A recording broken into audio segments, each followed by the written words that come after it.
A carriage approaches the grand gates. Wheels roll over gravel. The sky glows soft gold. And somewhere inside Downton, a new chapter begins. Quietly, beautifully, and with the weight of 1,000 memories. This is not a story about wealth or titles anymore. Downton Abbey 3 is about time, how it changes us, how it takes, how it gives back in unexpected ways. The final chapter steps into the late 1920s, an age of transformation. The roaring 20s are fading, the world is moving faster than ever, and even the walls of Downton can feel it. Change seeps through every corner, from the whispers of modern ideas to the hum of new machines. And for the Crawleys, change means more than progress. It means choices, farewells, and finding peace with what must end. Lady Mary now stands at the center of this storm, older, wiser, but still carrying the fire that defined her youth. She faces the challenge of holding Downton together while the world around her moves forward without mercy. For her, it's no longer about the family name or the estate's pride. It's about preserving a way of life that shaped generations, even as the future demands something different. Behind her calm eyes lies a woman torn between duty and desire, between keeping Downton alive and letting it finally rest. Lord Grantham, too, must confront the hardest truth of all, that time spares no one. The man who once led with confidence now finds himself looking back more than forward. His children are grown, his legacy is set. And yet there's an ache that won't fade, the ache of knowing the world no longer needs men like him. His struggle is quiet but powerful, a reminder that even the strongest must one day let go. Below the grand floors, life in the servants' quarters has also changed. The staff who once bustled to serve breakfast and polish silver now see a world beyond the estate walls.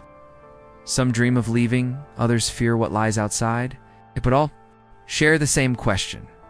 What happens when the great house no longer needs them?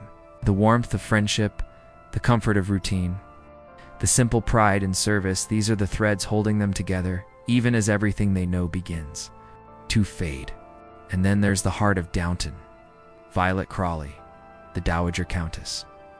Though her time may have passed, her spirit remains like the echo of a grand piano.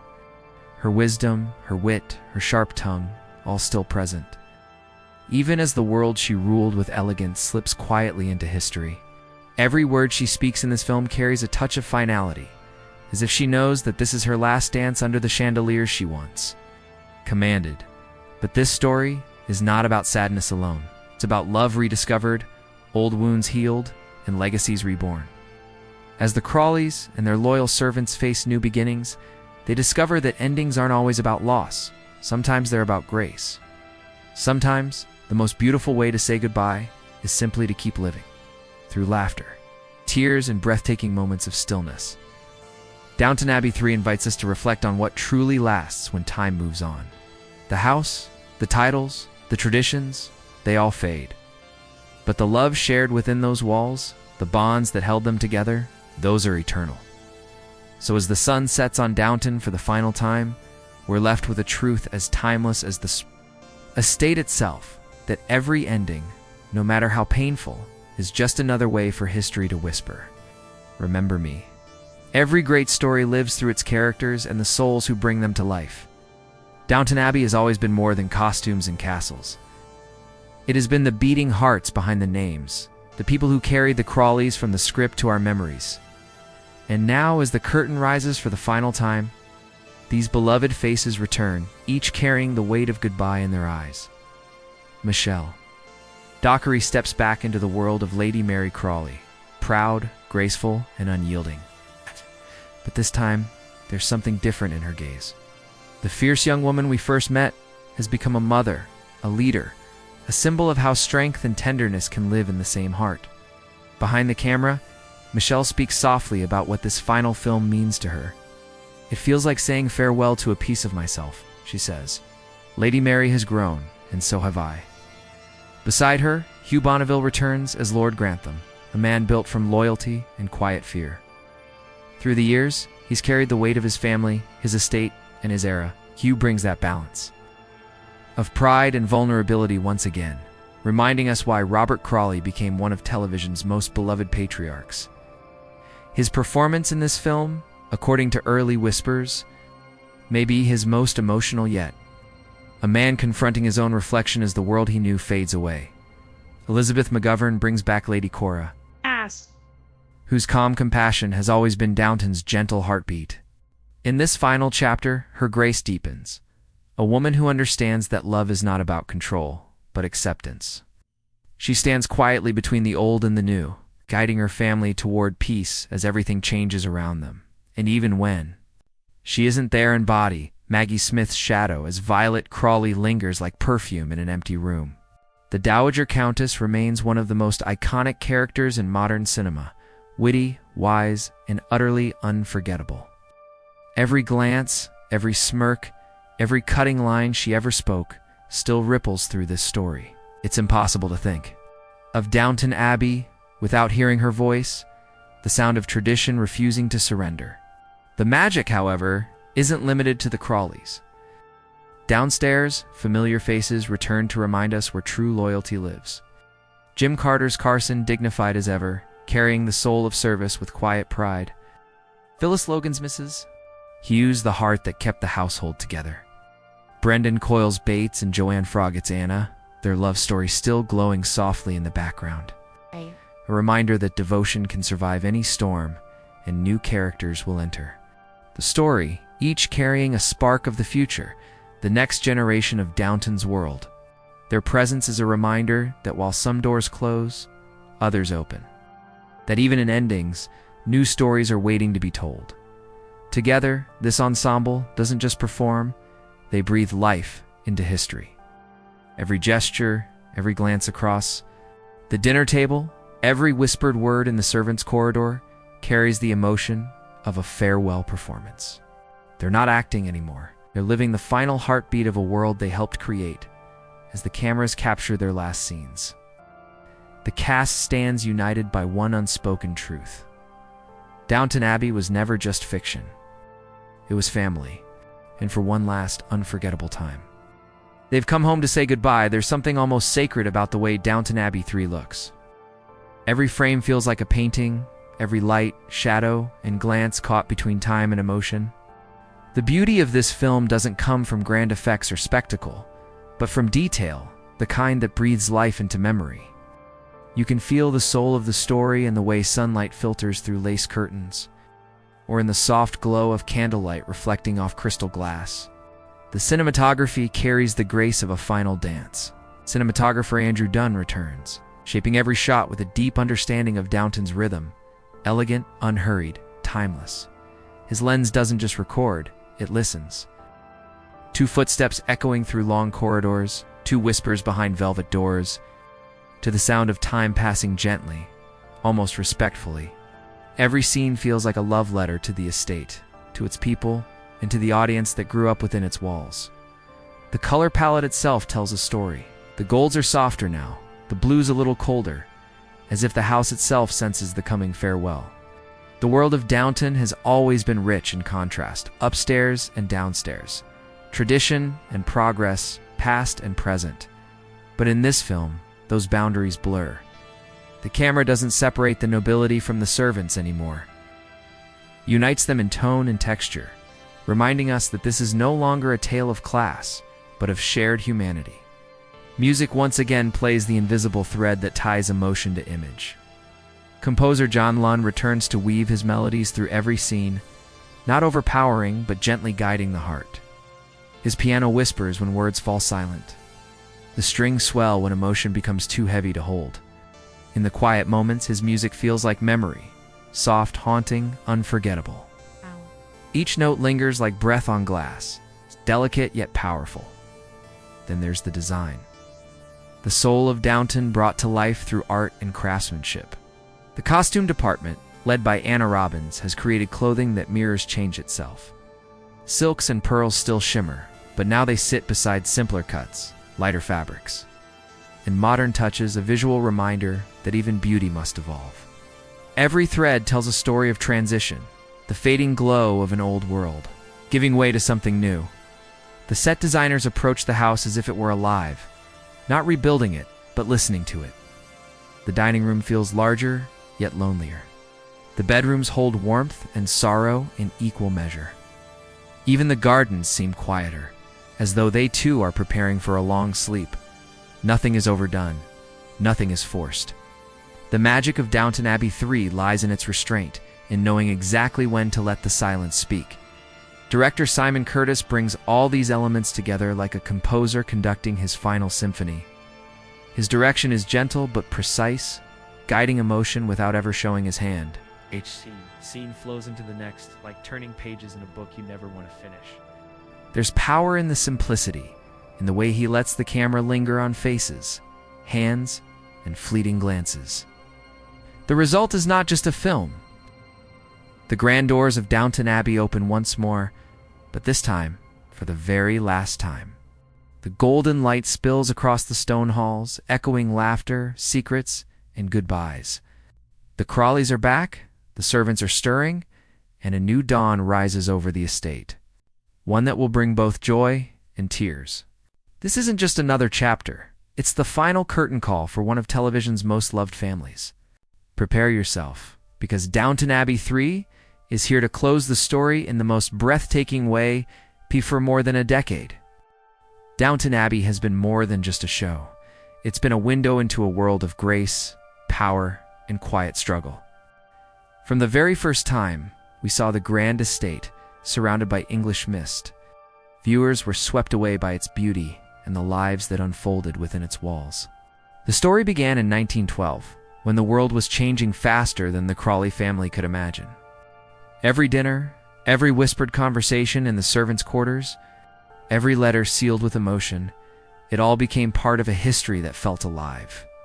What made Downton Abbey so special wasn't only its stunning costumes or elegant setting. It was the way it captured the human spirit during times of change. Lords and ladies faced their fears just like the staff who served them. It reminded us that no matter where we stand in society, love, loss, and hope bind us all the same. That connection between class, time, has turned the series into a global phenomenon. The first movie continued that magic, letting fans return to a world they never wanted to leave. The second film deepened those emotions, showing us how time moves on but memories remain. And now, with Downton Abbey 3, everything leads to this, the end of an unforgettable journey. This isn't just another sequel. It's the goodbye we've been both waiting for and dreading. Every moment at Downton feels like a memory frozen in time. The chime of the bell calling the staff to service. Lady Mary's determined gaze, Violet Crawley's cutting wit. The quiet love stories unfolding under candlelight. These are not just scenes. They are emotional echoes that shaped our love for the Crawleys and those who stood beside them. As the world outside grew modern, Downton stood as a symbol of something timeless: family, duty, and heart. Now, as the final film approaches, fans around the world feel that same mix of nostalgia and anticipation. What will happen to Downton Abbey? What fate awaits the Crawleys? And will the final bow bring peace or heartbreak? The answers are coming, wrapped in the beauty, drama, an emotion that only Downton Abbey can deliver. Because even though the story may end, the legacy of Downton will live forever in every tear, every smile, and every echo of the past within those grand stone halls. O.S. Sybil, the whispers have turned into thunder. After months of rumors, hushed interviews, and hopeful guesses from fans, the truth is finally here. Downton Abbey 3 is happening. But this time, it's different. This isn't just another return to the grand estate. This is the end, the final chapter that will close the story of the Crawleys forever. It began quietly, with a single announcement from the film's creators, followed by a still image that sent fans into a frenzy, the familiar silhouette of Downton rising through the morning fog. And beneath it, just 3 words: the final chapter. It was enough to stir emotions across the world. For longtime fans, it felt like seeing an old friend one last time. For the cast and crew, it marked the end of something deeply personal, a family that had grown both on and off screen. Julian Fellows, the mind and heart behind Downton Abbey, returns once more to write this last piece of the story. His words have always been the soul of the series, filled with quiet heartbreak, sharp humor, and human truth. In this final film, he promises a farewell worthy of the Crawleys' legacy. The director's chair is once again filled by Simon Curtis, known for his deep emotional storytelling and cinematic grace. Together, they aim not just to make a movie, but to craft a final goodbye that will echo for years to come. The cast, too, has returned, and the energy behind the scenes is something rare. Michelle Dockery steps once again into the role of Lady Mary, her elegance now touched with maturity and the weight of time. Hugh Bonneville brings Lord Grantham back with his steady warmth and quiet authority. Elizabeth McGovern returns as Lady Cora, her calm presence grounding the chaos of change. And yes, Maggie Smith's legacy as the sharp-tongued Violet Crawley continues to cast its long shadow across the family. Even as time moves on, filming began in secret on a crisp autumn morning in England. The estate was alive again, the halls polished, the chandeliers glittering, and the staff uniforms pressed just as they were years ago. For a moment, it was as if time had reversed itself. The crew spoke of the strange magic that filled the air, a mix of joy, sadness, and pride. Every line spoken felt heavier. Every scene felt like history repeating itself one last time. But behind all the beauty lies an unspoken truth. Downton Abbey 3 is not only a film about endings, it's about legacy, about how people and places leave their mark long after they're gone. The Crawleys, their servants, and the grand house that held their secrets have become more than fiction. They've become a reflection of the world's love for traditions, family, and resilience. The final chapter isn't just being filmed, it's being felt. Every actor, every camera movement, every word on the page carries the weight of goodbye. And when the film is released, audiences won't just be watching the end of a story. They'll be saying farewell to a world that has shaped their hearts for over a decade. Before the cameras even started rolling, there was a silence, the kind of silence that carries history. The halls of Downton Abbey stood empty, the silverware untouched, the chandeliers dim. Then, one by one, the lights came alive again. The soft hum of cameras filled the air, and the world of Downton Abbey was reborn. It wasn't just another day of filming. It was a resurrection of a story that has lived in millions of hearts. The crew arrived before sunrise. Mist covered the green fields of Highclere Castle, the real home of Downton Abbey, as if the world itself was holding its breath. Makeup artists, costume designers, and camera operators moved quietly, each knowing they were part of something sacred. When the first clapboard snapped, time seemed to fold back. For those who had been there since the beginning, it felt like returning home after a long, beautiful journey. The set itself was a character polished to perfection, every candle flickering with intention. The grand staircase, the dining hall, the servants' quarters, all rebuilt with care and precision. It wasn't just design. It was memory made visible. Every room whispered stories of the past, of dinners filled with laughter, of tears behind closed doors, of love found and lost. The energy was electric, but underneath it all, there was a bittersweet calm. Everyone knew this was the last time. These halls would echo with lines from the Crawleys. The actors shared a quiet understanding. Between takes, they would walk through the rooms, touching the walls as if to say goodbye. Michelle Dockery was seen standing by the window where Lady Mary once dreamed of a modern world beyond Downton's gates. Hugh Bonneville paused in the library, where Lord Grantham faced his greatest doubts. Even the crew members who had been there for years felt the emotion, building the sense that they were not just creating a movie, but sealing a legacy. Costume designer Anna Robbins spoke of the immense care given to every detail. Each fabric, button, and accessory was chosen not just for beauty, but for meaning. The film is set in the late 1920s, a time of transition, both for the world and for the Crawleys. The clothing reflects this shift, the glamour of high society fading into modern simplicity. It's visual poetry, the elegance of a world learning to let go.